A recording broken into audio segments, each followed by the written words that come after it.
Hi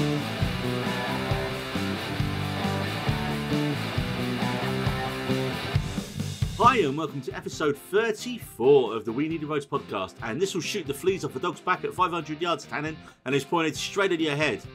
David, what do you have pointed straight at your head today? I ain't got nothing pointed at my head, but I've got Bardock staring right at me. What the hell's a Bardock? Bardock is my level 4 half-orc from Dungeons & Dragons, playing D&D this weekend. That's exciting. Oh, cool. That's exciting. Yeah. Yep. I've got him staring at me, and I've also got one of my older characters, Abranor. He's looking at me as well. Been painting him. Hopefully with brushes and not other materials. What other material? What? What were you even thinking there? After a few special episodes on The Batman and The Northman, there are no more The Man films out this week, but as always there is a metric shit ton of content to victimise us, David, as you always say. And in this episode we're going to be talking in news, Ezra Miller being arrested twice in a matter of weeks, and where that leaves the Flash movie. We gorge our eyes on the Thor Love and Thunder teaser trailer. In movie reviews, we'll be talking Jared Leto in Morbius and Nicolas Cage playing Nick Cage, with added Pedro Pascal in the very meta, the unbelievable weight of massive talent. In our TV section, we'll be looking at Marvel's Moonknight, Channel 4's third and final season of Derry Girls, Apple TV's next big show, Slow Horses, and I discovered the early Phoebe Waller-Bridge show, originally from Channel 4 and now on Netflix, Crashing, and I finally got round to finishing Season 3 of Thomas Jefferson and the Train of Lies, or as we know it, David, Snowpiercer. And I believe you finally finished Severance. Yes. So we're going to be doing... Sorry, so we're going to excited. be delving... I liked it. Yeah, that's fine. We're going to be delving into some spoilers for the end of Severance. And I've just caught up with something that I really didn't think was going to appeal to me, David. And that is BBC's Life After Life. Have you heard of that show? I have not, Neil. But you will.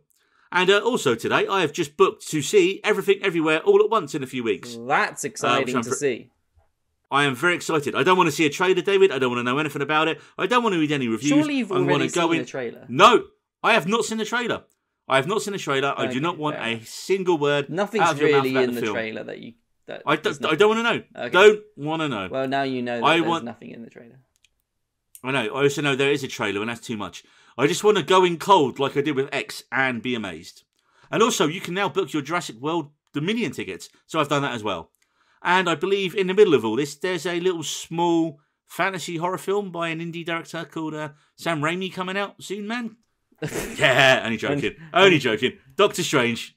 Multiverse of Madness. It's exciting. There's a lot of stuff coming out, man, and it gets your nipples hard, doesn't it? Anyway, enough about David's hard nipples. First up, we're going to talk news. News. And first up in news, we're going to talk The Flash. And in what's not great news for DC, well, that was terrible.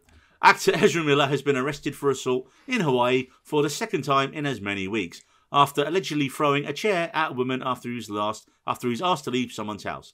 Now, this happened on the exact same day he was fined for disorderly conduct from a previous altercation where he got into a fight at a karaoke bar. Now, Warner Brothers and DC execs had already met on March 30th, where they'd agreed they was going to halt any future projects Miller was involved in. The only problem is, what does this mean for The Flash? Well, it might not mean anything, because his film's already been created and he might be killed off. And then it might not mean anything. It might just be like oh, fuck you now, that was good timing. Our actor being a dick. We should really look into these actors and their psychological stuff, shit before we cast them. Because that would have been bad for us. Going into the future, if we'd have planned like a 7-film thing, and we've got some cunt that's fucking about. Ooh, I said the C word. Man, that was naughty. Ooh, that was naughty. Bleep it out, buddy. Bleep it out. Well, no. We leave all the swearing in. Are we allowed to say that? On our own podcast? I don't know why I didn't, can we say that?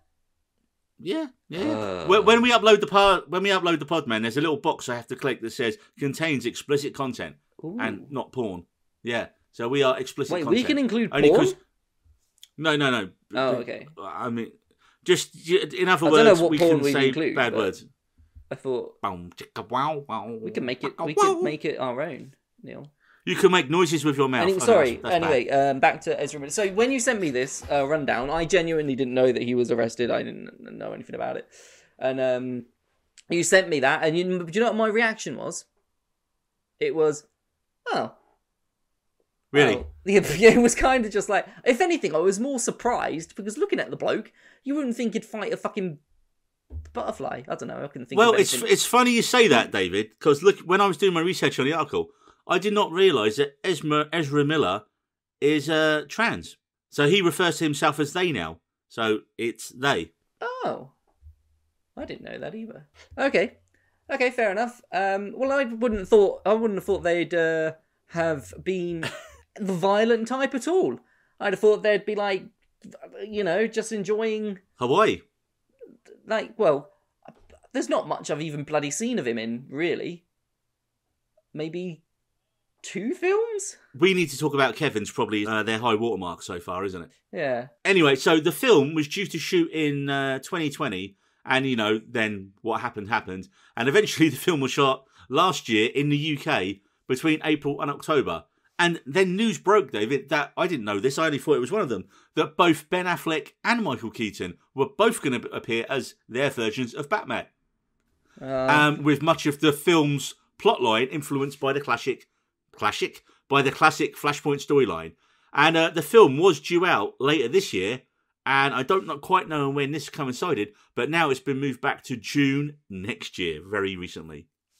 Now, there's 2 things they can do here, right? If the studio are going to cut ties with Miller going forward, and it's clear that Miller is definitely dealing with some mental health issues in relation to their behaviour at the moment, well, then where does that leave The Flash? I mean, Marvel got away with recasting Edward Norton's Incredible Hulk with Mark Ruffalo's in the MCU, but it wasn't his own film when he appeared in the Avengers. He was part of an ensemble. But it's not outside the realm of possibility. This is what they're going to do going forward. And Warner Brothers does have form dropping actors. Hello, Johnny Depp. And he was replaced with Mads Mikkelsen in Fantastic Beasts 3. A franchise that I didn't know, David, that Ezra Miller is actually still in. Yeah, he's the guy that couldn't control his magic or something at the first one. And then wasn't he a Dumbledore actually at the end of the last one? I've not watched any of them, man. I made it halfway through the first film and then you read apparently this new one's fucking atrocious. It's just like they've lost all love and affection for the franchise at all. I heard it was better than the other ones because Mads Mikkelsen was in it. No, apparently it's awful. What I've heard is that all love has left the genre and it's by the numbers sort of film. Nothing. The best I've heard about it is people have said, well, it's okay. Well, Johnny Depp wasn't bad. If you're doing something in the Harry Potter world, it shouldn't just be okay, should it? It should be amazing. Kids should be flocking to it, go, wow! They should have their little minds blown. And instead, it's kind of dull. This entire thing with the whole Newt Scamander, his story, and Fantastic Beasts series just fucking reeks of one massive cash cow for me. Even like the first one, it was cute, but then it was just like, how the fuck can we merchandise these cute animals? Fucking Niffler. Let's get Niffler out there. Let's give him fucking babies in the second one. That'll get some money. It's that's pretty much the entire fucking film for me. I don't want to talk about Fantastic Beasts, man, because I've got no interest in ever watching any of them. What I was going to say about The Flash, though, is there was a fan campaign to get TV's Flash, Grant Gustin, to play him, but that's definitely not going to happen due to the fact you'd have to pretty much reshoot the whole film to replace Miller at this stage, and that's just not going to happen. Can I retract my my point earlier where I called Miller a cunt because I didn't know where he was coming from. I didn't know his story. That was wrong of me. No. You can still call them a cunt. No. That was very nice. You can. No. If you threw a chair at a woman's head, you're a cunt. I'm sorry. It doesn't. I'm not going to backtrack on that. Okay, yeah, that is cunty behaviour. Can I also retract my statement about the baby nifflers? Because I actually have 2 of them on my desk at the moment, and they're fucking cute as shit. They're awesome. Fuck me, they know how to make money. There's good, cute little shit right here. Clearly, because you've bought them from a film you don't even like. And you know what? I've got fucking bigger baby niffler up there. I've got regular baby niffler up there. I've got a fucking Harry Potter owl up there. I've had a few. I don't know if you can tell. I'm a bit sweary today. I think the solution, and this is what I think they're going to do, is Going forward, you film a post-scenes credit that introduces another Flash into the new film's universe and finds some way to write out Miller's character for a new Flash, right? That's a simple way of doing it. And it's a real shame that this fuck-ups kind of keep happening, because you've got actors like Sasha Calle, who's playing Supergirl for the first time, and I believe she's the first Latino Supergirl we're going to have. And she was going to be like soft-launched in The Flash to launch her into the DC, or the wider DCU. And also, you've got rumours that, well, she's definitely in the film, it's not a rumour, but Derry Girl's own Saoirse Monica Jackson's in it. And just how she looks, clearly I reckon she's going to be Caitlin Snow / Killer Frost going forward. And I don't think it's really fair for all the hard work that's already gone into this film. Because again, it's been directed by Andy Muschietti, who did It. And It was pretty good, man. It was, was it? fairly good horror film. It? I thought It. Yeah, oh, okay. I'm just hoping, Miller gets the help they need. Studios do stand by him through these allegations, or if they decide to cut their losses and recast. In a way, The Flash probably is the best franchise you could have to recast your main actor in the first film. Because you can just go, oh, it's a different version of The Flash, and he died on the way to his own planet. Yeah, it's not like Superman where you could just give him some glasses and pretend he was a different person. I mean, having said that, mate, the Flash TV show was brilliant for its first few seasons. Like, season 1 of the Flash TV show was amazing. And the fact they had 22 episodes in it back then as well. I really thought it was a high watermark for DC TV, man. But unfortunately, repetition and uninteresting villains and just, not having the budget as much. I think I checked out around season 4 after they did that big crossover thing with all the other DC shows. I was like, yeah, that was cool. They've done their like TV version of Endgame as such. It's just it's sad. It makes me sad, the DCU state and how it's run and managed and how it's been fucking treated. It's fine having films that are just one and done. You don't have to make a universe out of it. But even the one and done films aren't fucking great. So well, it's, Batman, it kind the of, Batman, the Batman. But that's not a DCU film, is it? Right. Well, here's your thing, though, isn't it? I think you need to stop referring to him as a DCU. Yeah. But if you've got, can you have fucking 2 Batmans in 2 different shows? Like, let's just pretend that's fine. Well, you got 3 in technically you got 3 in existence. Yeah. But if they conclude Robert Pattinson's Batman into this, well, that'd be pretty cool, man. That'd be pretty cool. No, I don't want Pattinson's. You don't Batman want to sully with Pattinson.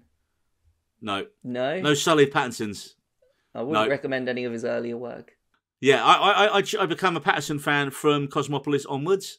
Was that okay? Is that where it started? Was it? Was he not an actor before then? No, I don't. I believe that was his debut, right, with Cronenberg. Yeah, I don't think there was anything else he was in.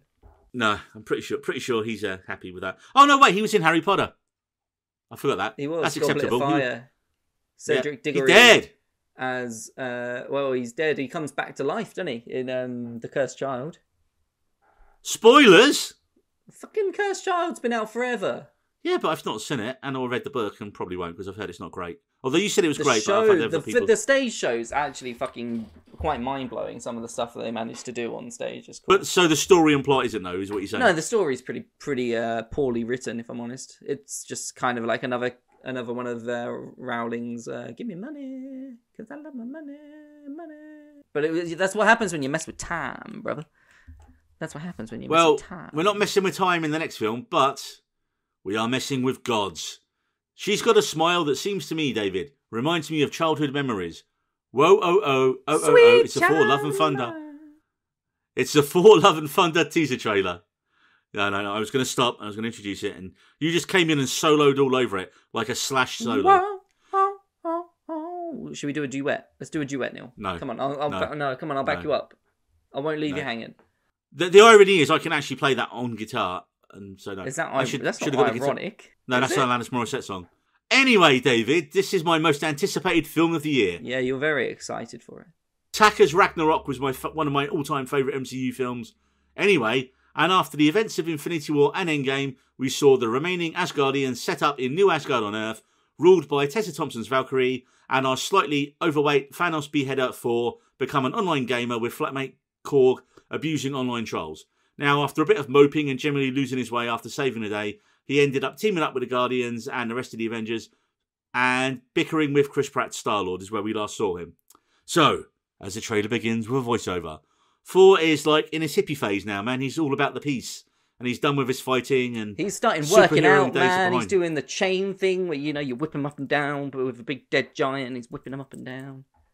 Yeah, he's doing a bit of Working chain out. cardio in a nice, I really nice want there to be sunlit a valley. fucking Rocky montage of him working out. Oh, that's it, man. I just can't wait to see what the song is for the Yeah. montage. Oh, yeah. Because obviously it's Sweet Child of Mine, and that's just, it sounds so glorious in the trailer, man.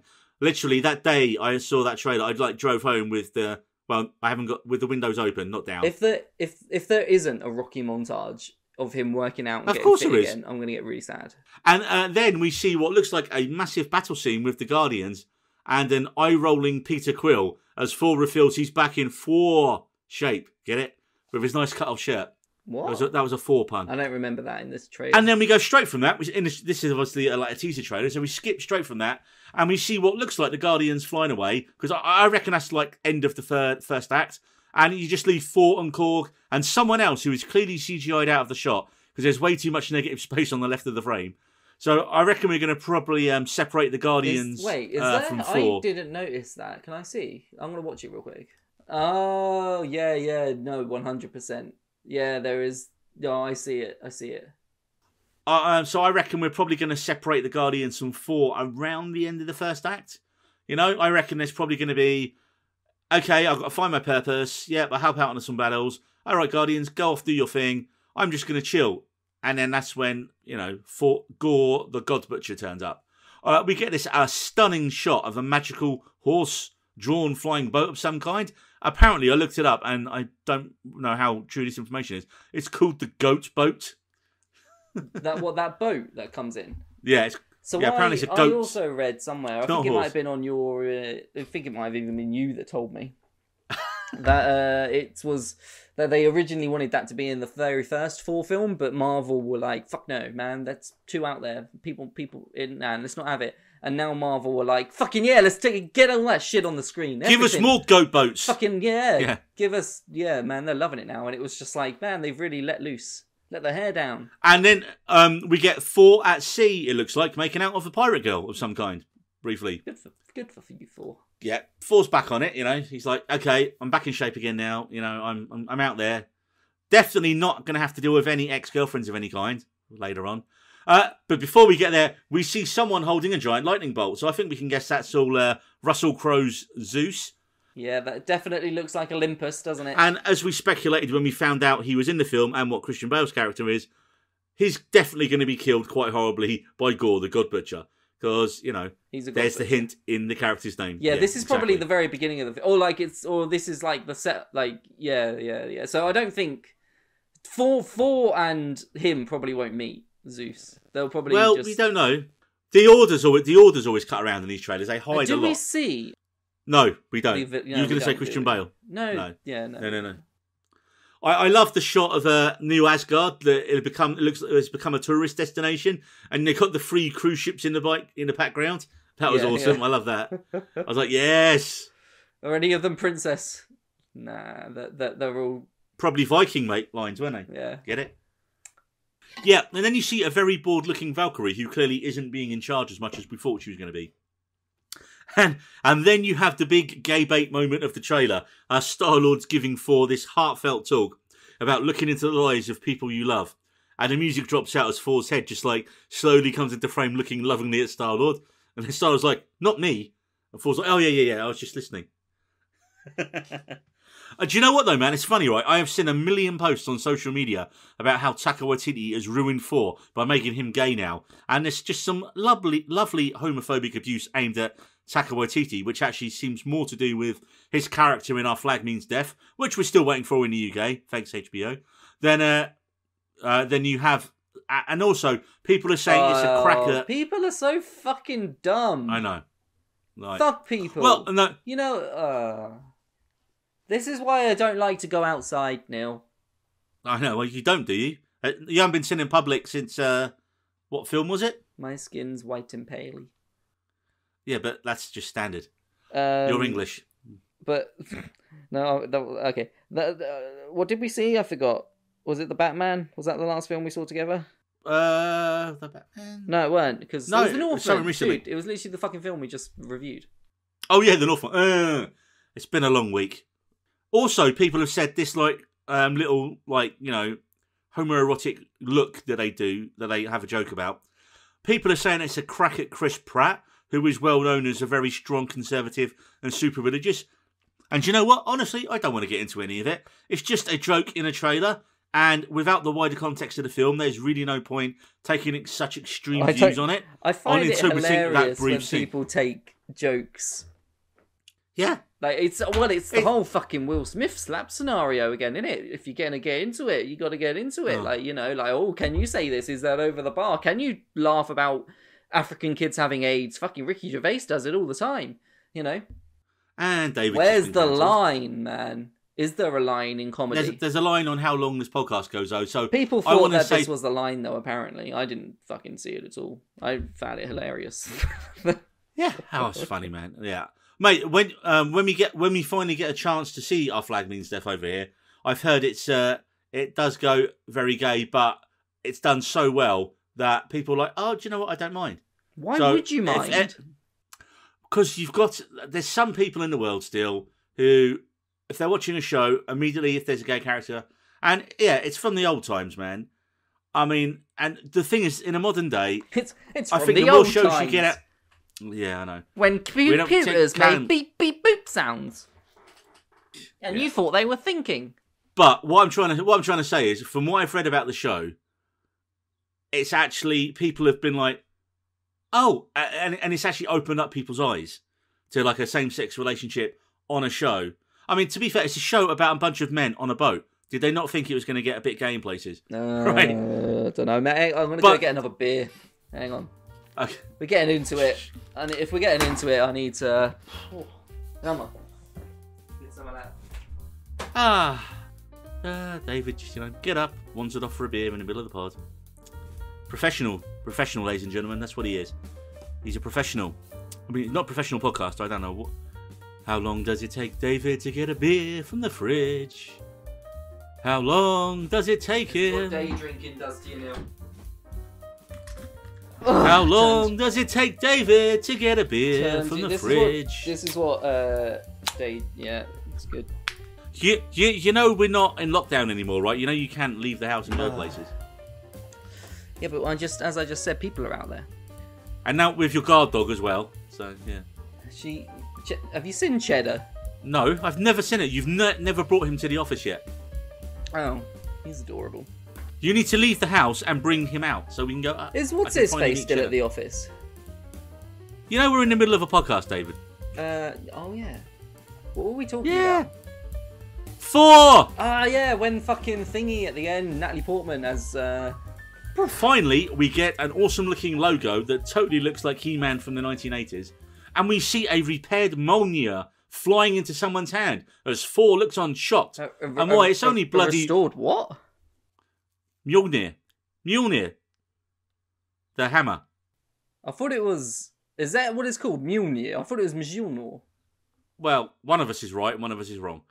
We're not, as you could probably tell by our last Northman special, we are not great on our Norse pronunciations. Pam actually messaged me. You know Pamela. Hey, Pamela. How you doing, girl? She messaged me and said to me that she laughed at our pronunciations of something. What was it? Barry Keoghan. Barry Keoghan. Yeah, it's not that. It's not that. No. It's something else. Oh, your friend is Irish. Your friend is Irish, though, right? She is Irish.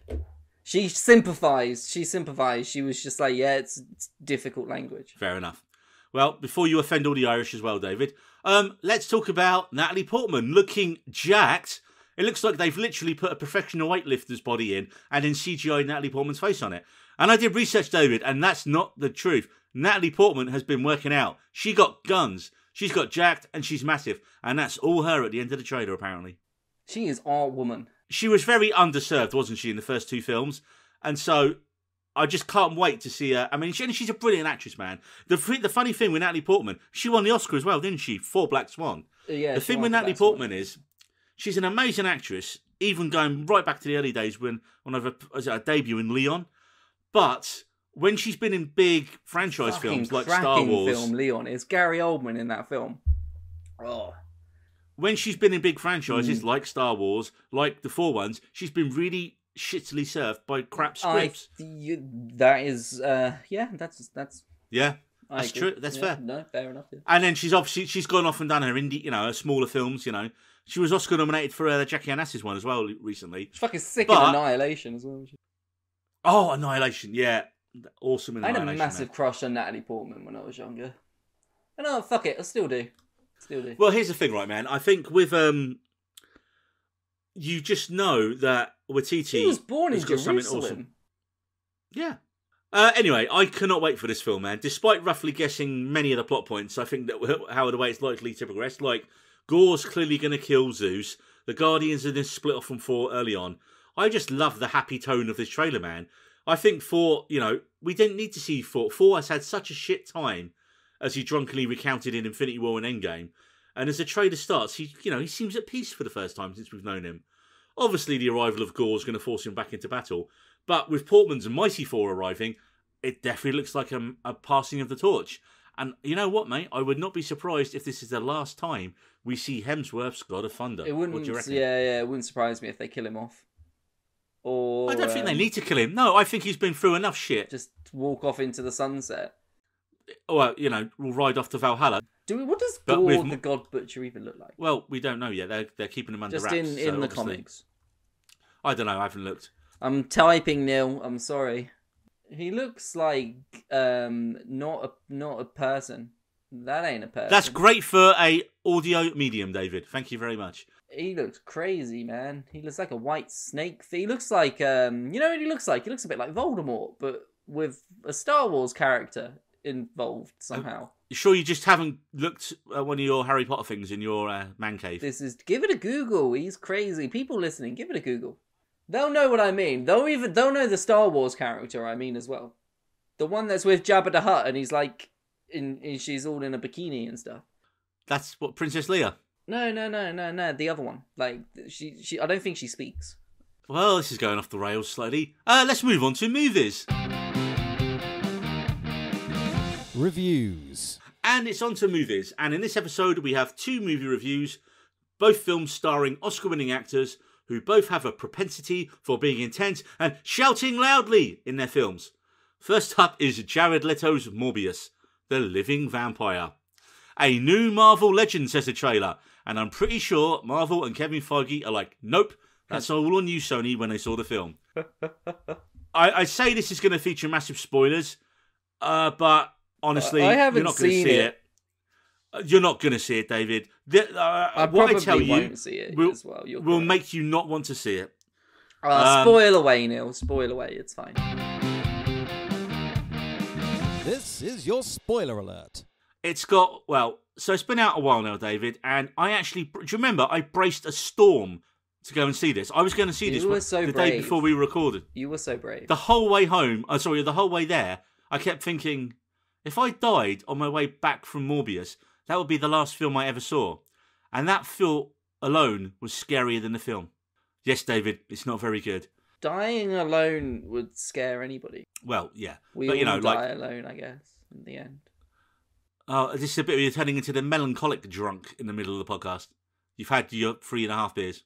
No, I'm still got some buzz in me.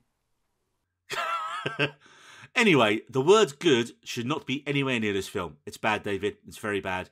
And only Matt Smith and Jared Harris escape with any credit.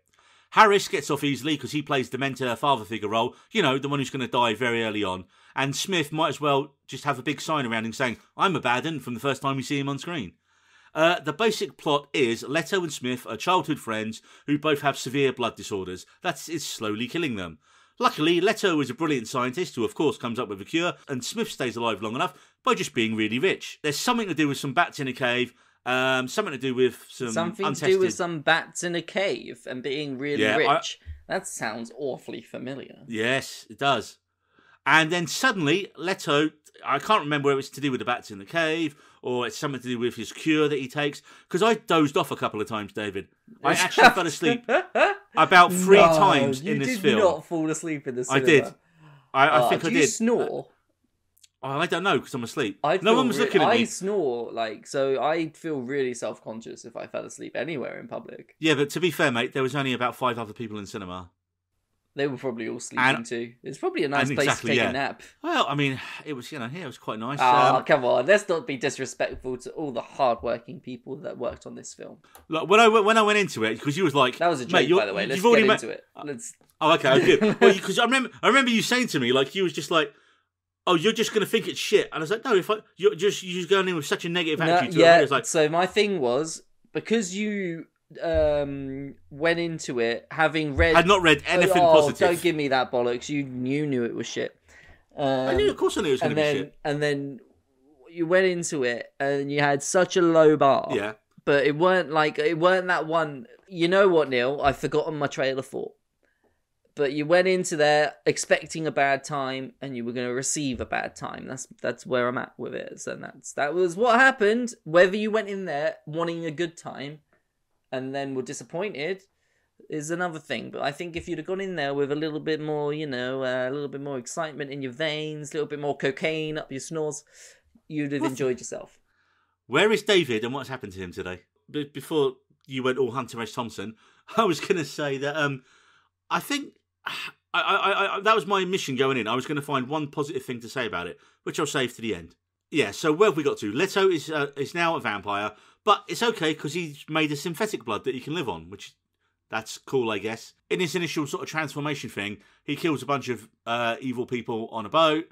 But surprise, surprise, Baden, Matt Smith, has nicked the cure and also become a vampire. And now he's not crippled either. He's got no qualms about killing anyone for blood, where Leto's trying to get by on synthetic blood. They fight, and that's literally the film, David. That's literally it. Nothing else happens. The film's single biggest issue. I'm going to take a wild guess and say that Jared Leto wins the fight. I'm just guessing, and nothing off that. Yeah, exactly. Yeah, mate. okay. The single biggest issue the film has is, of its many issues, is that it's dark, it's broody, and it's boring. My God, it's so boring. Like, at least Venom wasn't boring. Like, Venom arguably is pretty shit as well, right? Because that's one I think said it, from the studio that brought you Venom. But Hardy, right, gets you through Venom. Like, Hardy still gives a great performance in it. And with Venom 2, they realised, okay, let's cut the rubbish stuff out. Let's just have CGI Woody Harrelson, CGI Tom Hardy fight each other for 90 minutes. And it was short. And, you go in with a low bar to a film like that, and it just about crosses the bar. You're like, yep, that's exactly what I thought. I was entertained while I was here. Hardy was good. Same with the other film, of the bad film of the year that I've seen, which is Moonfall, which I've seen twice now. And my dad really didn't like. And I was like, yeah, but the moon. Fuzz Aldrin. Samuel Tarly. It's coming. No, he didn't like it. The moon's coming. It's here. Do you know what I learned the other day? The moon ain't circle, mate. The moon ain't a circle. I'm not getting into your... It's like an egg. It's shaped like an egg. But we just see it from the top. Cool. That's like my head. I don't know how real that is, by the way. I have no idea. I just read it somewhere. I took it for fact. I read it somewhere. Adria Arjona plays Martine Bancroft, a doctor in her own right, and potential love interest for Jared's Morbius. But the problem is, she's so barely written that she cannot be in the film at all, and you wouldn't know she wasn't in the film at all. And also, so if you were to take her character out of the film altogether, would the film change? Absolutely not, in no way whatsoever. So the Indiana Jones did they? Jones, yeah, exactly. We had the same thought. Hello, that's scary. The special effects are terrible. They look like they were copied and pasted from a 1998 superhero film, and not in a good way. The humour is bad. Their terrible attempts at jokes are worse than yours, mate. Wait, hang on a second. What was that meant to mean? It means your jokes are terrible, and these were worse. Okay, I just wanted to clear that up. There's literally a joke, right? It's supposed to be a joke. And a bad guy goes to him, "Who are you?" And he goes, "I'm Venom." There's like no payoff line after. It's just like, but he's clearly not Venom. And like, why? What was the point? So here's the one bright spark of the film, mate. Matt Smith. He seems to be having fun in it, right? He clearly knows how shit Matt this is. Smith. I love it. He was my favourite Doctor. And in this, he's just like, he knows how shit it is. And he's just given this massively over-the-top camp villain performance. He fully commits, man. He is on the Nick Cage scale of shouty over the top in this. With Leto, I suppose the best thing I can say is he doesn't have many prosthetics when he's like non-vampire in it. He doesn't do an accent. So there's that. Is his acting worth the method kind of acting style that he gave on set and all the shit that he... and all the antics that, that he got up to? Actually, let's get into that now. Yeah, so apparently it's a completely true story. fucking Leto on the film, to get into character, walked around really slowly and used crutches, resulting in shots and days extra on the filming. Yeah, and just taking ages. He goes all method, doesn't he? He did the same for the Joker, where he thinks it's like, I'm gonna be fucking cool and put rats places, and I'm a fucking actor, man. That's what actors do. This is my Jared Leto impression. I think that was probably better acting than he's ever. Actually, no, he's decent. He's decent in that one. I mean, he's an Oscar-winning actor. He's capable of it. He just hasn't. He's done decent it for a in while. that one film. No, two films. I think I've seen of him that I genuinely like. That are good acting. I would say Mr. Batman himself, Robert Pattinson, was quoted recently as saying when someone asked him about method acting, and he said, "I think it's a bunch of shit." This is obviously not quote for quote, but this is a bridge. What? Who said that? Robert Pattinson, and he said, "I think all this method acting stuff is a bunch of shit because it only gives actors an excuse to act like arseholes. You never hear about an actor going fully into character, playing someone really nice and doing nice things out of character. It's always when they're playing complete arseholes." And he's got a point. Yeah, but if you also think of those performances which have been method, pretty much every Christian Bale performance, pretty much every. Yeah, but it depends on the limit to it, man, right? If you're delaying production because you need to get in your zone, don't and get you're me doing wrong. it every fucking day. You have to actually deliver. If you deliver with it, it's worth it. If you don't deliver with it, and you go down what Jared Leto's supposedly done. I haven't actually seen the film, and he's not a fantastic performance in it. Then it ain't worth all of the shit that you put into it.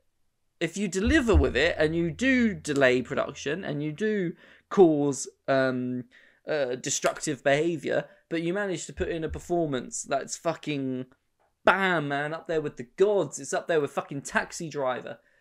Then how Hitchcock would terrify his actresses on the set, or Kubrick scared the piss out of her. Kubrick with the Shining lady whose name I've forgotten. By modern standards, mate, that's on-set abuse.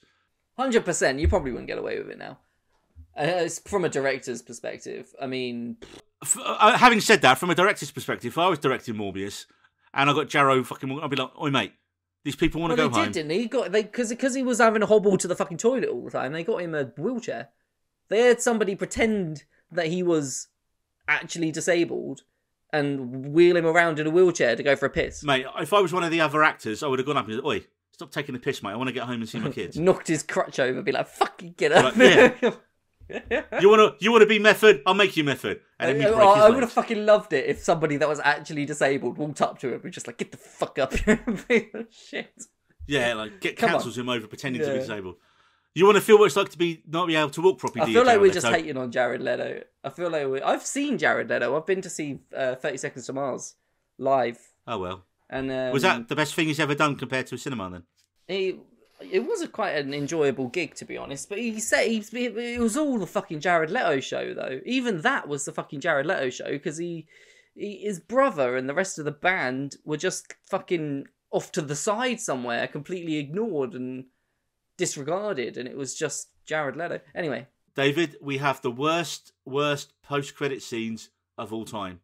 Did you know what they are yet? No, I'm waiting for you to tell me. Oh, okay. So, now I had completely forgotten that Michael Keaton's Adrian Toomes, aka the Vulture from Spider-Man, the Tom Holland one, was in this film because he was front and centre in the trailer, wasn't he? Before. But where was he in the film? He wasn't in the film. What we get is some leftover sky shots from Far From Home. Keaton's character mysteriously appears in a prison cell with no record of his crimes, therefore they let him go. And he's some cheesy line where he's like, "Oh, I guess I'm going to like it here." Terrible. Absolutely terrible. I can imagine it was delivered better than that. I imagine it was more like this. "Well, I guess I'm going to like it here." All right, fucking Marlon Brando. No, it wasn't, though. It was still bad. It's almost like he couldn't be like, well. Next, there's a second one, David. Just when you think it's all over, it is now. Because Marvel. The second one... Well, it's not Marvel. Well, it is Marvel. There's always two. Yeah, but it's Sony. It's Sony Marvel, Marvel definitely wants you to know. Next up, we see Morbius driving at night And Jared Leto looks completely different because clearly he was working on a different film when this was done. First of all, why is he driving at night when he's a fucking vampire and can fly really fast like we see in the film? But hey, that's not even the worst thing with this scene, bar basic vampire logic being not adhered to. Toombs then appears in his full vulture suit, so clearly Keaton didn't come back for this scene. And he says, oh hey, do you want to team up to take on Spider-Man? I think he's to do with all this stuff that's going on. Which stuff going on that's not even been hinted at. And then Morbius guy's like, I am interested. But it doesn't make sense, right? Because firstly, Morbius, by the end of the film, is kind of like a good guy. So why would he team up with a guy who's clearly a villain to fight someone he's never heard of? It looks so cheap, man. It looks just like cobbled together bollocks. Because there's like, oh, we need a post-credits thing. I'm going to YouTube it. Fuck it. It's going to be on there. Let's have a look. Morbius, the post-credit scenes, as we said, some of the worst post-credit scenes you're ever going to see. They had no idea what they was doing or what they were supposed to be delivering. Keaton clearly didn't come back to do it. And Leto was clearly working on a different film when they did it all. I give this film out of vampire poop out of 5, David. I give it 1 vampire poop for Matt Smith's cackling villain. 1 vampire poop? 1 vampire poop. That's not a lot of poop. Now on to another actor who likes to shout and rant. But this actor is much more beloved than Jared Leto. And of course, it is the man, the myth, the legend, Nicolas Cage. Dude, Jared Leto has his fans. Not as many as Nicolas Cage. I would beg to differ, man. Hey, Jared Leto's won an Oscar and a Grammy. How many people can say that? Loads. I don't know. There might be people that can say that. Also, Nicolas Cage has won an Oscar, which everyone seems to forget, for Leaving Las Vegas. And Nicolas Cage stars in The Unbelievable Weight of Massive Talent, starring Cage as Nick Cage, a fictionalised version of himself. Now, the plot is Cage's career is in the doldrums and he's having issues with his daughter and ex-wife. And he's not getting the roles he kind of wants, so he decides to quit acting. But right at that time, he is offered $1 million to fly to Spain to meet a superfan called Javi, played by Mando himself, Pedro Pascal, who may or may not be a murderous drug kingpin. As he goes over there, Cage is apprehended by 2 FBI agents and asked to spy on Javi. Now, first off, Nick Cage noises. That's the Community shout out for people who know it. Was that a part? I thought you just made a blunder. No. Had to go at yourself. I was doing that. Okay. Oh man, I didn't get. You got me. That was good. I thought that was real. Google some point Nicolas Cage noises and see Abed from Community doing it. Mate, this is a not going to do that. No, you probably won't. This is a brilliant film, and this was not at all what I expected, though. I was expecting a goofy action film with lots of fourth wall breaking. Instead, what I got was a really terrifically sharp script that treats Cage as a screen legend he is, but at its heart, it's a buddy comedy drama built purely on the excellent chemistry of Cage and Pascal. And actually, I would say Pascal is really the film's MVP because he almost steals every scene he's in. There are so many brilliant callbacks to Cage's long history, with him even having visions of a younger self. So you get a de-aged version of his character from Wild at Heart, who he calls Nicky, who like talks to him. He's kind of like the angel on the shoulder thing. And he's like, when he's thinking about quitting, he's like, you can't fucking quit. You're Nick fucking Cage. There's a bit. Nick fucking Cage. There's a bit where he's feeling depressed and drinking at the poolside in Spain, and he walks straight into the pool, and that's a direct visual homage to his 1996 Best Actor winning performance in Leaving Las Vegas.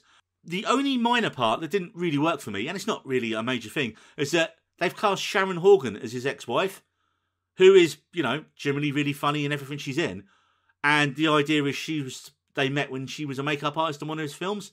And, she gives good eye roll for a lot of his stuff. And there's nothing inherently wrong with her performance. It's just her being Irish really kind of stood out for me in it. And again, not to offend your friend in Ireland, but it's just like, why wouldn't you cut? Hey, she is an avid listener. You be careful what you say here. Well, that's why. Hey, we don't want to lose one. That's why I've been Can't careful afford to now. All right. That's why I've been careful to say nothing bad about Sharon Horgan. She feels miscast as Cage's ex-wife. Because her, in it, Cage's daughter is played by Kate Beckinsale and Michael Sheen's daughter. So it's like they've cloned Kate Beckinsale. And I was like, wait, it's like, oh, because it is. So why didn't they just cast Kate Beckinsale as Nicolas Cage's ex-wife?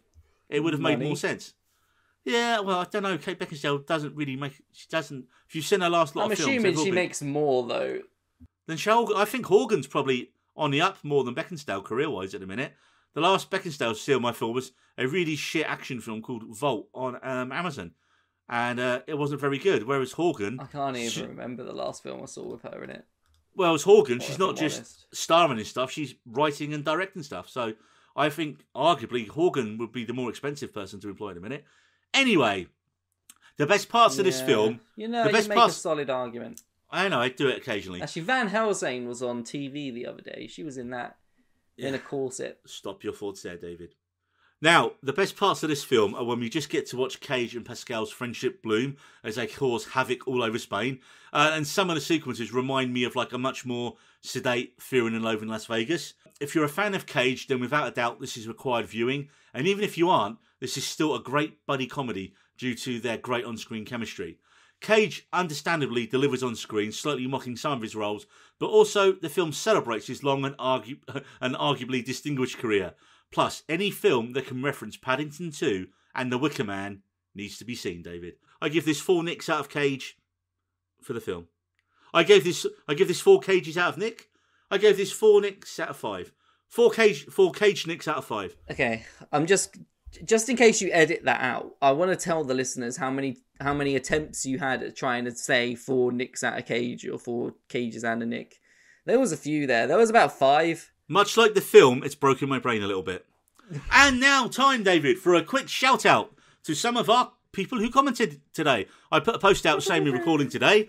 And first up is Silver Screen Savers podcast, all the way from Massachusetts, who asked us how excited we are for Avatar 2. And I'm in the middle, to be honest. Right. Not at all, Silver Screen Savers. And let me tell you why. Because there has been nothing. Okay, Neil, what's yours? So, first off, I honestly think the first film was only a big hit because of the 3D and the spectacle of the film. Well, it was a massive generational leap, wasn't it, in what technology was capable of with movies at the time, and it had the James Cameron name behind it, and obviously James Cameron is fucking huge. Okay, I thought you said you had nothing more to say on it. Well, I have stuff to say. I have a brain and a voice. I mean, I think you've got one of those today. They're not cake. That's true. They don't seem to be running in unison. But I was going to say, look, spectacle and 3D is what made Avatar a hit. And like you said, Cameron's name at the time. But come on, even at the time, story-wise, it didn't hold up for me. I've not watched it again for years. It was Pocahontas in space, wasn't it? Yeah, it was Dances with Smurfs. Dances with Smurfs. The long-delayed first sequel now has a title, David. Do you know the title? Avatar 2. No, it's called Avatar. Damn it! Oh, so close. The Way of Water. Because, Cameron spent 10 years filming underwater and doing stuff. Thankfully, it's not The Shape of Water, which means hopefully we won't have loads of interspecies shagging. Although it's Cameron, so God knows we've got in store. Look, for me, the fact is Cameron only makes massive blockbusters and always succeeds. So it's a brave man who's going to bet against him with Avatar. Bonkers. Yeah. Bonkers how big of a draw James Cameron is. How fucking... Yeah, how successful he's been. What is he... Genuinely, what has the man done that hasn't been successful? Nothing. Literally. I mean, you suppose you can argue something. No, even his like smaller films, and I say smaller grudgingly, stuff like True Lies, which is still a classic that everyone loves. Fuck. And made a shit ton of money. Genuinely, the man is a machine. I mean, his last 2 films were the 2 biggest films of all time when they came out, right? So you wouldn't bet against a hat trick. But apparently he did Piranha Part 2 The Spawning in 1981. Yeah, but that was literally his first film. That was rated 3.7 on IMDb. I mean, I think you're reaching then, and then wasn't it Terminator after that, right? So it was the Terminator after that. So I think with Avatar 2, I think what's going to get us in seats again for it is I think there's going to be some other kind of technological leap forward in relation to spectacle. I'll probably get a bit more excited closer to the time. Well, I think when we start to see a trailer for it or any kind of, and we see how he's probably done something again, which is just mind blowing because he does it every fucking time. He's obviously got something up his sleeve that nobody knows about. That it's going to be some massive technological advancement and it's going to blow people's fucking socks off because that's just what the man does. And also, at the end of the day, David, at least there's finally some work for Sam Worthington. That's true, bless him. I haven't seen him since like the Clash of the Gods series or whatever that was. Clash of the Titans. No one has. I think he's actually been declared missing. What to watch? Now, first up, David, you are finally caught about, and we're going to try and keep this to at least around 20 minutes because we've got a bunch more stuff to talk about. We're going to talk about Apple TV's brilliant new show. As you know, friend of the show and director Ben Stiller, it's a dark, twisty tale where people are employed at a top-secret company called Lumen who choose to undergo the severance procedure that separates their work life and home lives. Now, I've talked about this one, David. So, with spoilers, dealing with all of it, what did you think? Warning, people. Spoilers ahead. It was a bloody marvel, Neil. It was a bloody marvel. I really liked it. I did. I don't know why I'm doing the... I got ahead of myself. I started thinking of Moonknight. Sorry. And I started doing the Moonknight accent.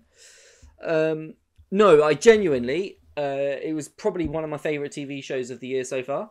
I think it is astounding what can be done with one fucking room. Yeah. And, 7 actors? Yeah. 6 actors? 7 actors? The script is so... fucking the last episode was a masterclass in tension and was honestly one of the best TV, some of the best TV I've seen in a long time. It's one of the best 45 minutes of show. It is out there. It really was. The story, just the concept of it is it's nothing like too out there, too outland. It's quite. The actual concept is quite basic, really. Just separate your work life from your home life by making you forget everything during the 2, which is essentially it. Fucking philosophical ramifications of it. The moral and... ethical. Is ethical, and ethical, that's the word I was looking for, man. It's genuinely... It's one of the best shows of the year. Fascinating film to watch. 100% one of the best shows of the year. Adam Scott, who is a man who I genuinely don't like in other things. I'm not a big fan of his work. For absolutely no reason. He's just one of those actors that for some reason I've never enjoyed watching. But he's phenomenal in this. You know what? All 7 of them, which is kind of the whole cast, brilliant, and like they're all got their small niches in their character that keep you they keep you engaged in who they are as people behind outside who the outies are. Who are their outies? You don't know because you only know their innies for a lot of them. Dylan, you don't know. You know he has kids. You know he has 3 kids. What drove him to be an innie? What was his Helly? You know that she is the daughter of the current CEO. The guy, I've forgotten the religion, the fucking religion that they've built for them. That the brainwashing them into thinking that there's... Or is it brainwashing? Or is this because we don't know much about generally the world that they're living in. Is it our world that they're living in, or is it something else? Because we don't know much about general society outside of the corporation, which is names that I've now just completely forgotten because I'm getting into what I'm saying. Lumen, thank you. Yeah. Right, so, some of my highlights of the season, man, I was with it. I enjoyed it to a point when I was first watching it. I was like, okay, it's building, it's menacing, shit's going to go down. And then from the end of episode 4, with Helly trying to kill herself, hooked me, man. I was like, yeah, that's the same one, mate. Same one. Exactly the same one, yeah. I was like, gets shit. You, doesn't it? Yeah, it gets you. And then when she comes, man, and then just the fact that, and you could see it, being constantly trapped in work all the time. Yeah, all the time. There's no hell on earth, man. You leave out the door and you enter again and it's another day. It's just same, bang, bang, bang, bang, bang, until eventually your outie just decides, I want to retire, and then you're dead. But we don't know how that works. We don't come back. We don't know how... that's what the show's done really well. You've got a very basic premise, like you said, but there's so many potential ramifications. There's a lot of mystery. There's a lot of that onion that still needs to be peeled back, which is fucking fantastic. Because they gave you enough answers without... I mean, I think, like you said, the season finale... well, actually, I'll get to the season finale in a minute. I was moving through my moments of the season. Defiant Jazz is one of the best hours until the finale that I'd seen of TV in recent years. The whole menacing Milchick, where Helly wins the music dance experience for work. Just where Dylan loses his shit and just starts attacking him and bites him. I mean, I love that. And that's what I put on my tweet. I was like, I put hashtag he's biting me, hashtag he broke the skin. What the fuck was that card that made him turn him on outside of work because he stole it? It was that big of a deal, this fucking card that he stole. Well, what the fuck was that? It was literally just an image of somebody doing like fucking the hokey pokey or something. We don't. There's so many mysteries in this show still to go, man. I can't go forward without mentioning the beautiful relationship between Irv and Bert, and the sadness of when Irv's outie tracks down and when he escapes and tracks down Bert when Bert gets retired, only to find out that Bert is already in a relationship. I felt so many emotions then. Just generally, the emotion. Like I felt like really happy when they had the little kiss. And then I felt so many emotions when he tracked him down. And then I thought there was totally different things. Like you said, like that initial sadness, like, oh my God, he's sad. But then I sort of felt happy because he had somebody outside. He found somebody. He'd lived this life that he was happy with. But he's a frustrated artist, isn't he? But who likes to listen to Motorhead. Yeah. And that he was actually one of the most interesting ones because you could see his subconscious was draining into Lumen whilst he was there because everything he was painting, everything was fucking drooping around him, and then they revealed that was his painting. I mean, it's been a hell of a year for John Turturro, man. After playing Falcone in The Batman, where he was really underplayed and menacing, and then in this, like such a completely different performance. I mean, yeah, he was your typical. Because at the beginning, I thought his character was going to annoy me because he's very, by the book. This is how we do things around here. This is the Bible. This is. And then when he starts and then of course when Milchick starts interfering with his burgeoning relationship with Bert, what's that line he says to him at the birthday party? You smug motherfucker. Yeah. I was just like, oh, what a line delivery, man. Yeah, so let's move on to the reveal, the Helly reveal in the finale, that she's actually the daughter of the current Lumin CEO. And the speech that she ends up giving is completely counter to what Outie would say. Of course, we find out that Miss Casey is Mark's dead wife. Well, how does that work? Because if you are dead in the outer world, you're still dead, right? So what is the lie? And why is the lie to tell Mark that she's alive? I don't like. There's so many questions. Fucking questions, man. Like you'd think your outie would know if your wife was dead in a car crash, but maybe I thought. Do you reckon this could be a cloning thing? He was in the car. He was in the car with. No, I don't think it's a cloning thing. So I was thinking of it like they were both in the car together, but they obviously weren't. She must have just crashed the car. He was told that she died, but perhaps she severed herself. For reasons that we don't understand yet. She potentially wanted to get away from him. Or that could be a dark twist. Or it could be that she was like... She wanted to get away from Lumin and had info on him. And they killed her, pretended to kill her, and then trapped her. Because she's the worst position of any of them. So much they can do with it. She's essentially just trapped in the break room all the time, man. Horrible. Oh, the break room was fucking... Didn't I tell you how menacing it was? I warned you. I was like... It's fucking messed up, man. To sit there and read a script about saying your apology until you mean it. Yeah, man. It was until you mean it. And then the second they're out of it, the bloke... I kind of wish that the guy... It makes sense because I guess it's what people outside would theorise of like, oh, they could just do this and it would be fine. But when the guy said, I'll just pretend that you're talking about something that you're actually sorry about and then you'll get away with it. When Dylan says that line... I kind of was just like, that took a bit of the darkness away from it. But because he was clearly wrong, though. Although perhaps Dylan got away with it, because we saw Helly and Mark both like put through the ringer in it. And of course, the last bit of the show was Milchick breaking in and tackling Dylan, who's using the overtime contingency to let Mark, Helly, and Irv's Innes take over their outers. And right as he gets tackled, Mark yells to his sister, "She's alive!" And then we cut. End of season 1. Oh shit! No. I literally, when that went to that cut to black, and I literally went, "Those sons of bitches," to me, motherfucker. Just ending it like that, yeah. But yeah, I mean, this is easily going to be in our top shows of the year, man. This year, 100%. But But from David, from Loonin to Loon Night. Loon being French for Moon, David. Yes, we like to educate with our terrible segues here at We Needed Roads as well. So, let's talk. How many episodes of Moon Knight have you seen? 2.5. I am up to date. I watched episode 5 yesterday, so I won't go into spoilers. This will be a spoiler-free for this show. Okay, spoiler-free for Moon Knight. Yes. So, Disney's latest Marvel superhero show is here, and it's a 6-part Moon Knight starring Oscar Isaac, as well a whole bunch of people. So far, he's been Stephen Grant, the bumbling English museum worker who keeps waking up in strange places and sleeps with his legs chained to the bed. And we've also seen him as super cool American mercenary Mark Spector. And it turns out the body they share is home to an ancient Egyptian god called Khonshu, voiced by the legendary F. Murray Abraham.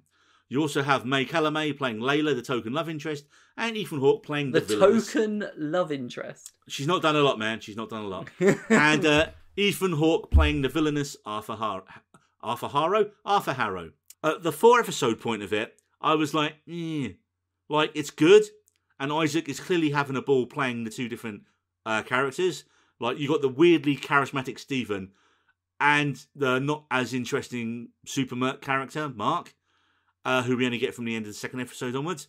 But, and you'll probably agree with me on this, David, it feels like The Mummy light. Surprisingly, The Mummy is much more fun and faster paced, whereas Moon Knight just kind of feels flat to me. The Mummy is one of my favourite films.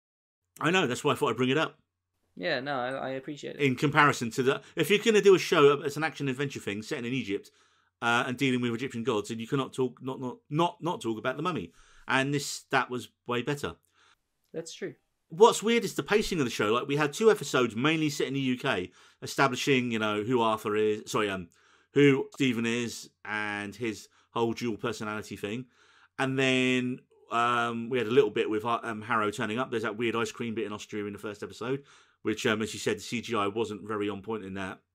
And then from episode 3 onwards, we got 2 episodes mostly set in Egypt.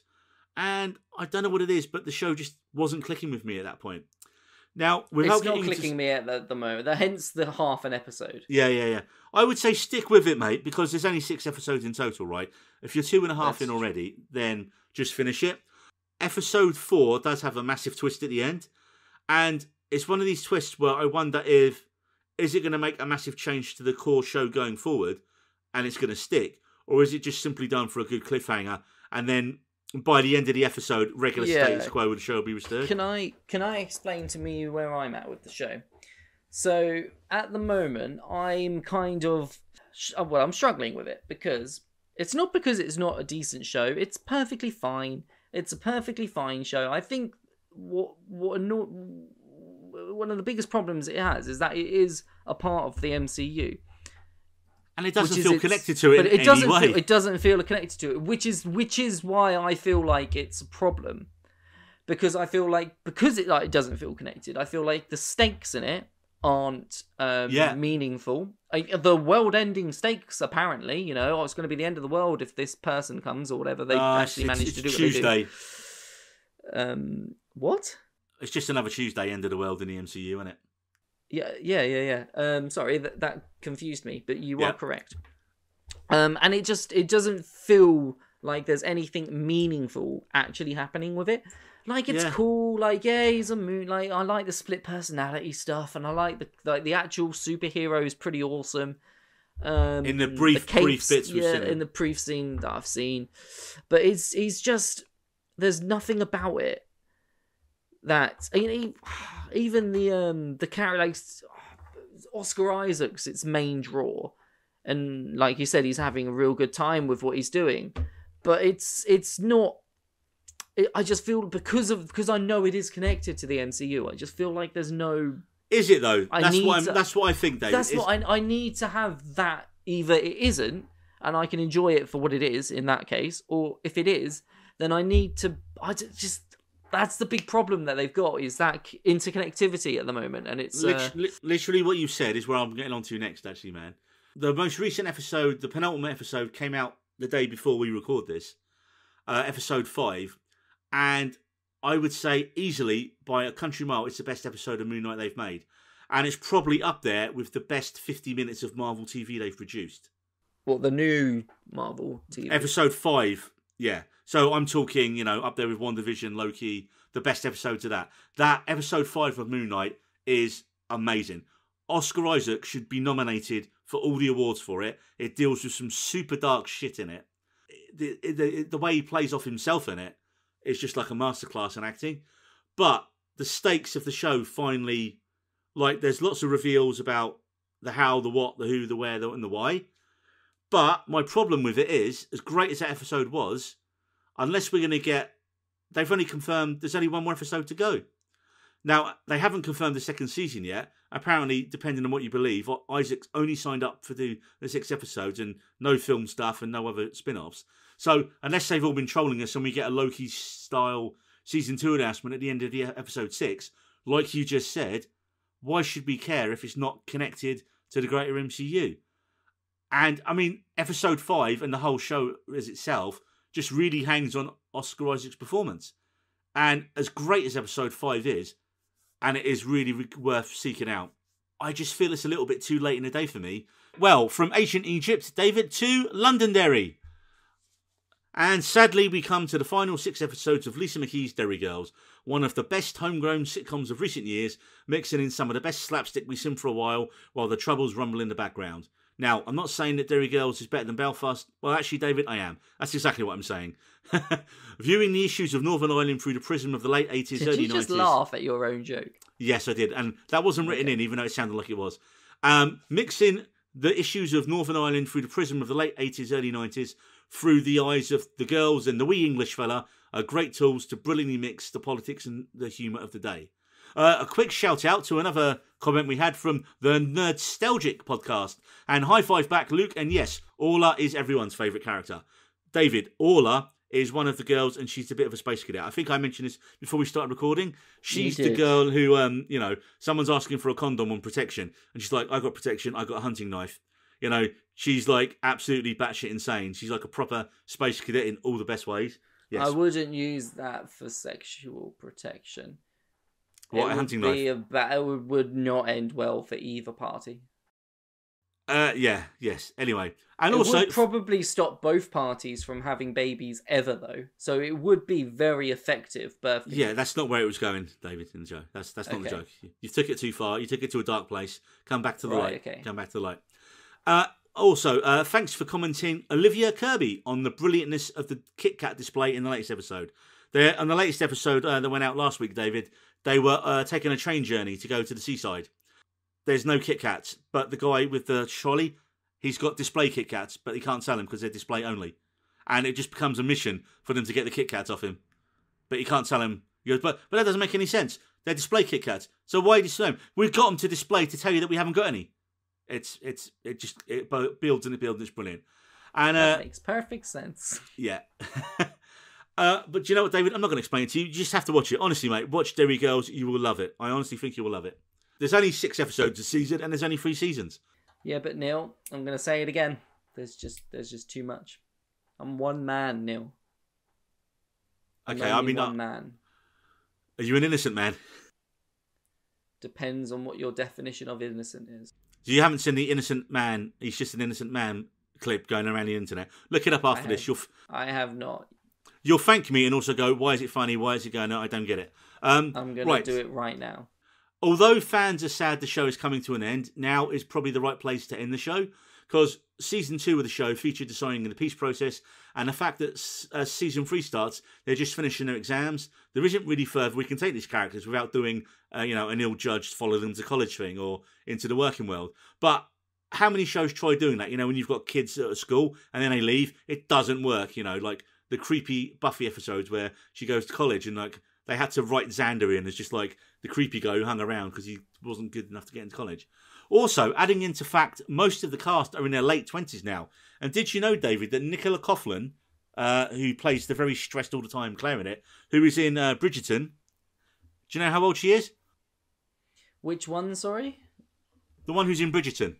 Which one? Yeah, but who? I don't know. I don't watch Bridgerton. I think she's the one who writes the stuff, the notes. Oh, yeah. She's in her 30s. She's 30-something. 35? Yeah. Derry Girls, David. Watch it. Watch it now. And like it. And if you don't, and if you're like my parents and you can't get on with the accents, watch it with the subtitles. And from a comedy about the Troubles to a comedy action drama about spies in trouble.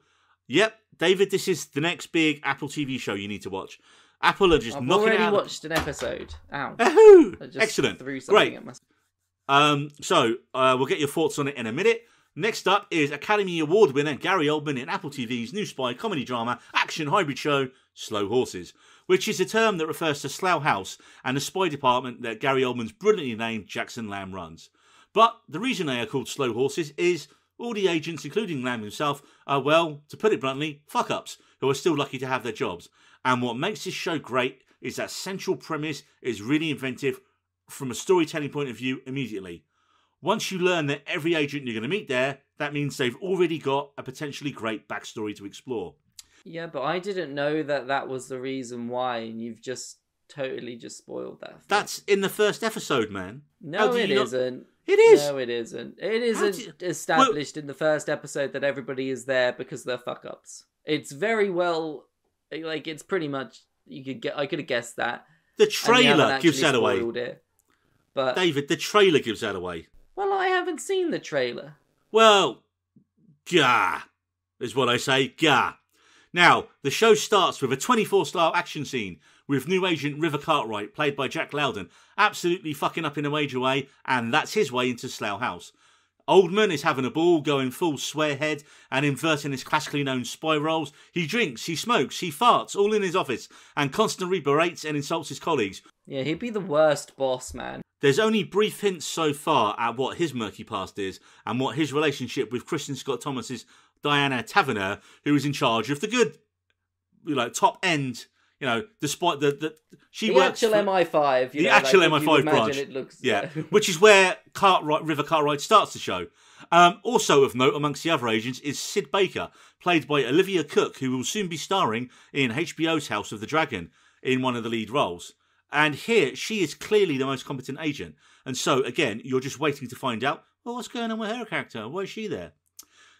So you have political machinations going on behind the scenes.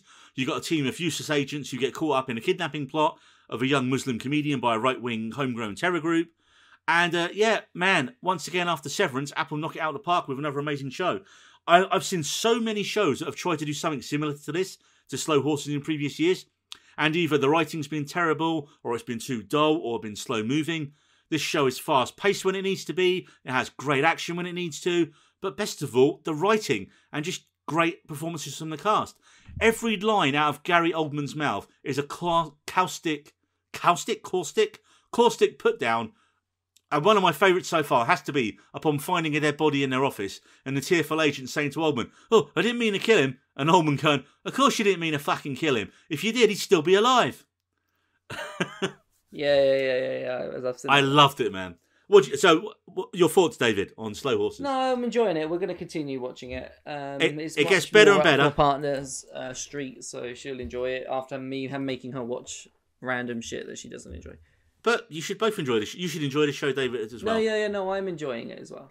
I was a bit confused at the very beginning in not knowing whether the initial incident.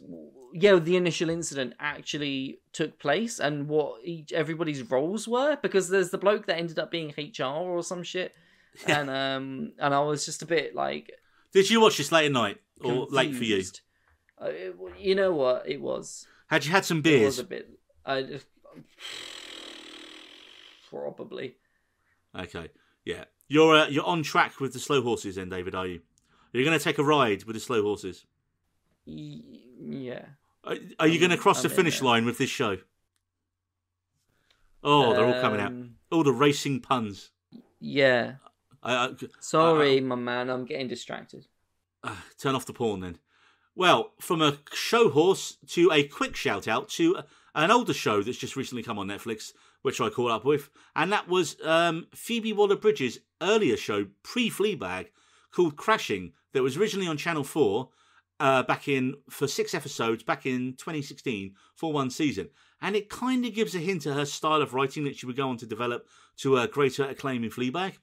In this show, she plays a girl called Lulu, who travels, ukulele in hand, to meet up with her best friend from college, Anthony, who's living in some weird abandoned hospital with his fiancée, Kate, and a bunch of other weird people who seem to have jobs but are living in this place that I never really figured out.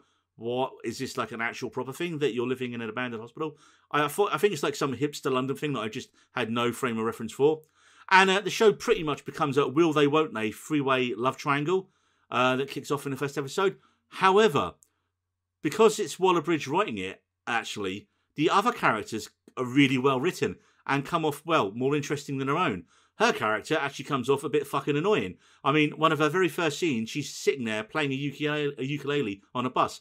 And quite rightly, an old lady tells her to shut the fuck up. My favourite characters in the show, you've got an older divorced character, Colin, who's like kind of like a sad sack guy. And he moves in and immediately has this hot French artist girl after him because she wants to paint his misery. And the way they develop their arc over the 6 episodes is really good and really sweet. Also, David, I didn't realise, because I don't watch it, it stars Jonathan Bailey, who apparently is in Bridgerton right now. Yeah, he is. I remember that name. So he is in this as well.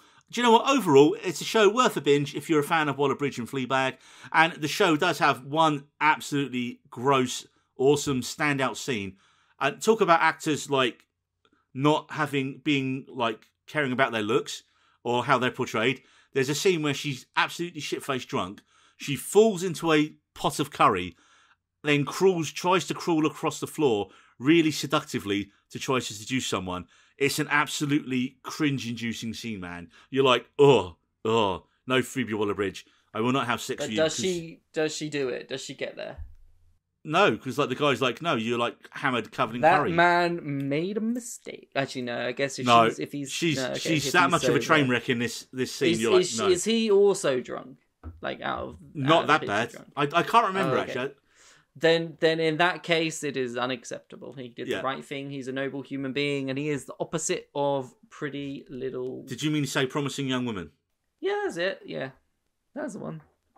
I was close. Not even. I mean, you had one word right out of the three. But I was going to say, actually, David, we will soon be putting our podcasts on YouTube. It's just going to take a little while to, re-export all the old ones and put images on them, so it's not just one image on the screen for the whole time to bore you.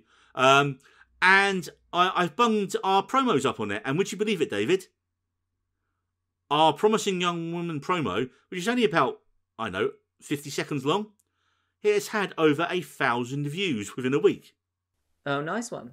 Yeah, which is nice, but also what is good for just humanity in general is that's twice the amount of number of views that our Justice League ones had. So the Snyder Bros have given us 500 views for our Justice League clip, but Phoebe Waller-Bridge's, not Phoebe Waller-Bridge's, but Emerald Fennell's Promising Young Woman has gained us 1,000 views. So we say thank you. And we will be putting more stuff out on YouTube as we create it and as we go. But still no to seeing our faces and doing it in video because we wouldn't be able to hide all the mistakes. And I'm pretty sure at this point David's slumped over a table with a bottle of whiskey or something. That would not be a good look, would it? Although we might get a whiskey sponsor. What are you drinking right now, David? Right now? Yeah. I was thinking of how good you look tonight, Neil. We don't have video on now, David, so I don't know what you're looking at. I can picture you up here. Please don't. Our last show of the week, David, is, and this wasn't on the rundown, so do you know what I'm going to talk about? Oh, fuck. Is it? Wait, okay, go on, I'm going to guess it. I'm thinking it's going to be We Crashed. No, it's going to be... Well, you're luckily for you We Crashed. And our listeners, there is no more Leto on the podcast this week. I've vetoed the Leto.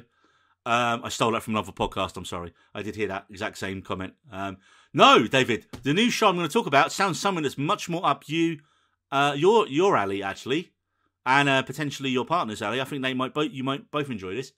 And it's a strange little odd BBC show that I still can't tell if I actually liked it or not, called Life After Life, based on a 2013 book of the same name. You could have given me 1,000 guesses. Have you heard of the show, though?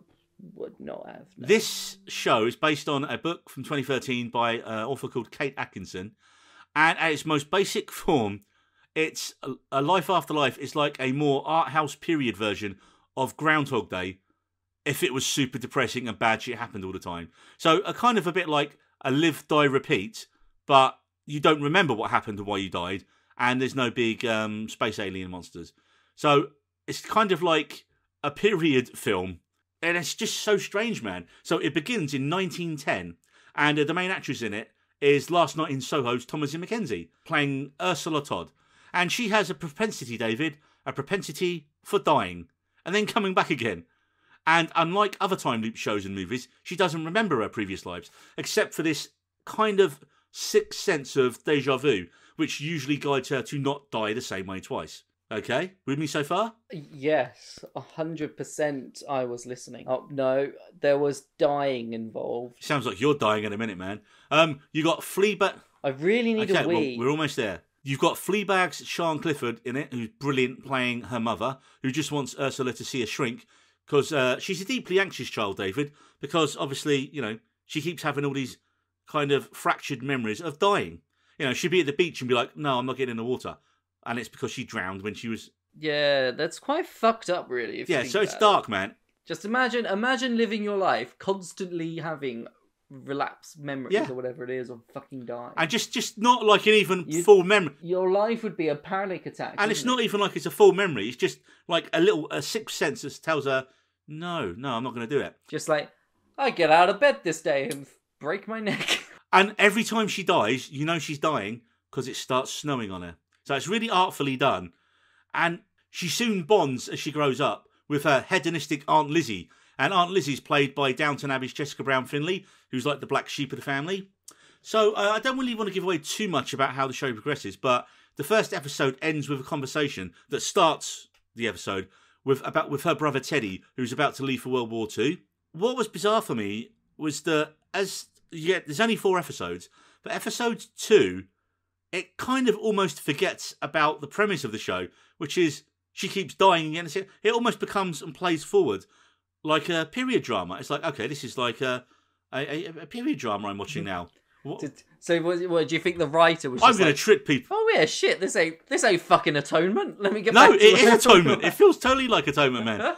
And but Atonement, if really bad shit keeps happening again and again to the main character. Honestly, man, there's so much grim shit happens to her in this show. You're just like, what, you know? And despite her optimism and like, it's a brilliant performance by Mackenzie. Does she get AIDS? No, but I mean, not everything but. Man. Like, it's not. Dude, there is a heart-wrenching scene in the final episode, and this will be a little, like, shout out to people who've seen the manga. This is as close to a live-action version of Grave of the Fireflies as I ever want to see. It is truly heartbreaking, man. It's such a... But again, it's so well done, but so depressing. For me, I was a bit unsatisfied by the ending because we weren't given any answers to why this is happening to Ursula. She doesn't have this like moment of realization, or life just simply goes on and the show ends. I was like, oh, okay, you've got to this point in your life, and the show's over. So it was kind of like an anticlimax for me because I thought it was building towards something. But as I said at the start of the show, this is a really, really well made, weird show, and it is very depressing and it's very harrowing for all the shit that they put poor Thomasin McKenzie through. But she is absolutely excellent in this. And like Last Night in Soho, man, and Jojo Rabbit, I really can't wait to see what she does next. Well, you've pitched it quite lovely. Are you going to watch it then? For me, I think I might give it a Get through. There's only 4 episodes, man. And it's all on the iPlayer now. They released... Mate, you don't ruin it by saying, I've got to get through an episode. That is not a good way of pitching something. No, it's because... Episode 1's all about setting up this weird premise where she repeatedly dies. And you're like, okay, I'm trained to see her die every kind of 10-15 minutes then. And then it doesn't happen as much in the second episode, and it plays more like a period drama. And I was like, okay, I've been tricked into watching, like you say, Atonement. And then it gets grim, and then it gets really grim. The fucker's got me. Yeah. But I watched all of it in 2 nights, man. I started watching it late on a Saturday night, and I was like, and I made it like there is something that will inherently make you watch it. And the actress, man, she's only 21. She's barely done any films yet. And the shit she goes through and portrays in this, like there's shit she's probably not done in her own life, right? That she does in this film. And it's just again, man. I think after Jojo Rabbit, I was like, that's going to be one of these girls who grows up to be a brilliant actress who gets an Oscar someday. And having seen this again, you're like, yeah, you know, she's one you put on the list of, yeah, give her all the roles, let her do whatever she wants, and watch whatever she's in. What was it called again? Life sorry? After Life. Death? Not death. Oh, sorry. Death. I just assumed, sorry. Okay, David. So, I think I just got one more. No, I'm joking. That was the worst joke. No, the worst joke is yet to come from you. Ever. The worst joke will be when you go one day, oh, Neil, I've got a really good joke. And then at the exact moment you tell me that joke, we get nuked by Russia. That would be the worst joke. Wow. And that's all the time we have today on this thoroughly depressing end to the We Need the Roads podcast. I'm going to lighten it up. I'm not leaving it there. Okay. Puppies. Okay, go. Is that it? Just puppies and that's the end of the show? Yeah, no, just puppies. Do you need anything else? He's gorgeous, though. Do you follow him on Instagram? Oh my god, everyone should follow him on Instagram. His name is Cheddar the Cheesy Sausage. And he's adorable. And his Instagram is run by your partner, is spectacularly run so well and puts our one to shame, doesn't it, David? I'd rather not. Let's not get into the details of it, of them who's doing what, and doing it well. It's not really important. But what is important is the Cheddar has an Instagram account. It's at cheddar.cheesy.sausage. Or there might be a "the" in there somewhere. Brilliant. Well, folks, if you're still with us now, I think going forward, it's definitely beholden that one of us stays sober while we record the podcast. And I guess it should be me. But, okay, David, I'm going to let you go to the toilet now. You may go to the toilet. You may pass out and wake up in a pool of your own vomit. See you next time. This isn't uni, David. Oh wait, no, you said see. That was my cue. Bye. We Needed Roads.